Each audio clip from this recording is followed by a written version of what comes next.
Hey everybody, and welcome to the Charlie Craven Show.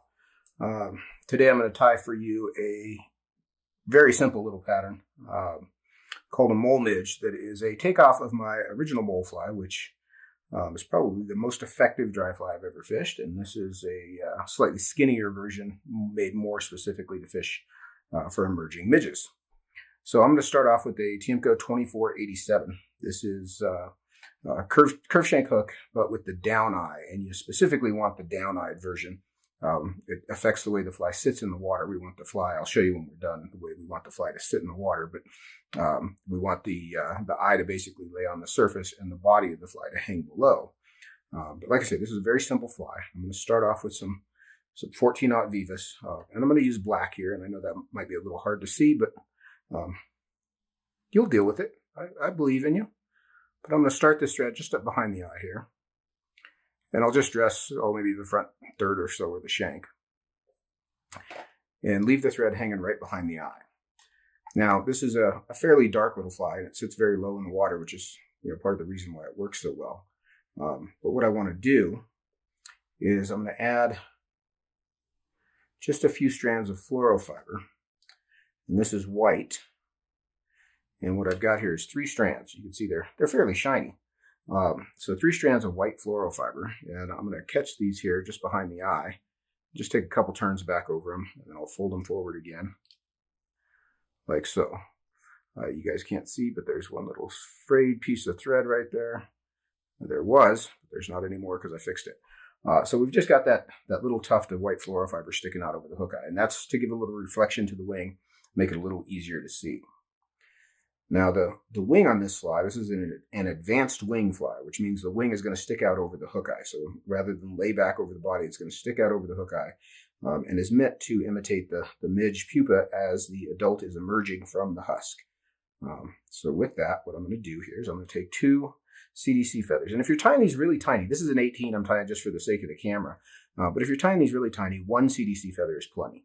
And this is just a natural gray. Any shade of gray will work. I don't really care for white. I think it's too bright.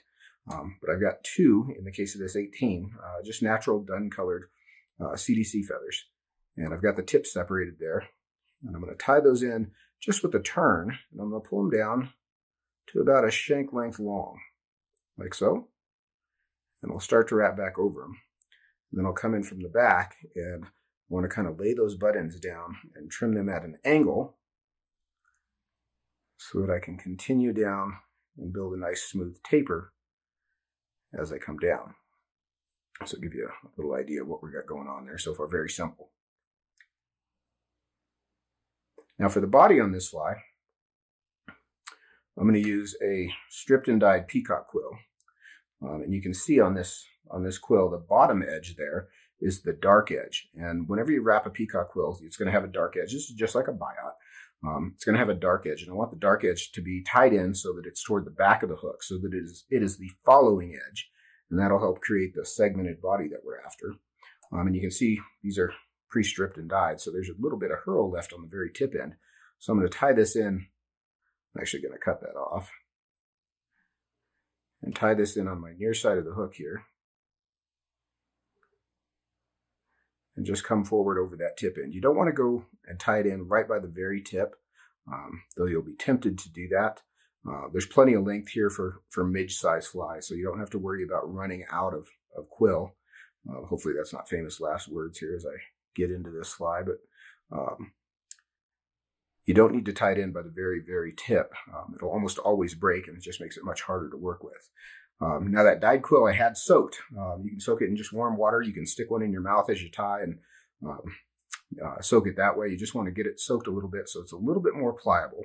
And once I've got that tied in, I've built just a bit of a taper there. You can see how smooth that thread taper is. I want to try to keep that as smooth and even as possible. And I'll grab the butt end of the quill in my hackle pliers. And I'm going to begin to wrap forward. And make sure you miss your hook point here. You can see I'm just slightly overlapping these turns so that that dark edge becomes our rib as we come through. You can see it makes a beautifully ribbed body.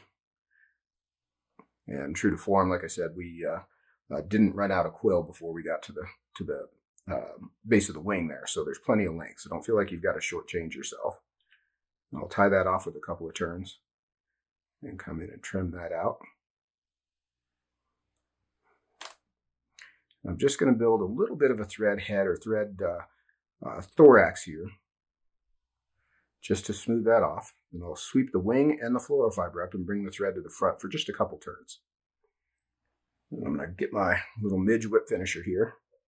If you don't have a TIEMCO midge whip finisher like this, you should get one. It's much more efficient than everything else I've seen out there. The knot works the same way. It's just a more efficient little tool and is really well made. So there's my tool endorsement for this video.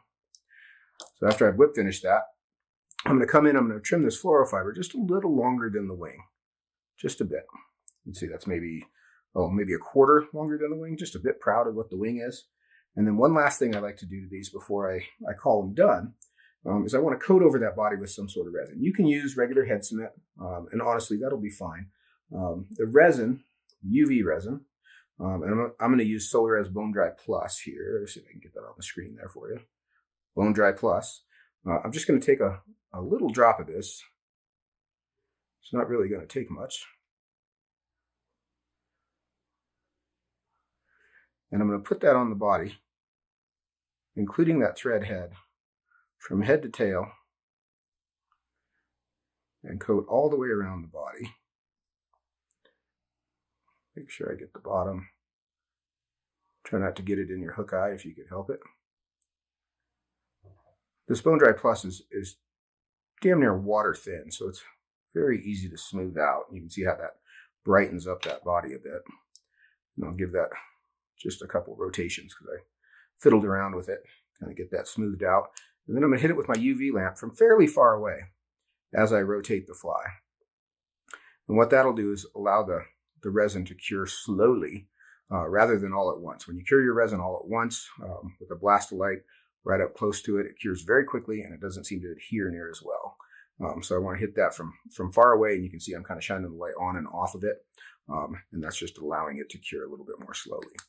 So once I've got that done, I'll put my cap back on my resin so I don't spill that. But that is our finished Mole Midge. You can see that that strip peacock body is very simple, but gosh, it sure comes out pretty, doesn't it? That's a crimson colored quill. I do these in olive and natural, and yeah, you can just use a dyed black or just even plain black thread quill. You know, any variety of body styles for this, but that peacock quill is pretty tough to beat for realism. Purple's a good one too. Super simple little fly. Even Lance Egan can tie this one, I'm pretty sure. I've not seen him tie this, but this is really pretty similar to all the stuff he does tie. You know, I think now with the video, I don't think I'll have any problem with it at all. So thanks for watching. That was the Mole Midge on the Charlie Craven Show. Take care. We'll see you next time around.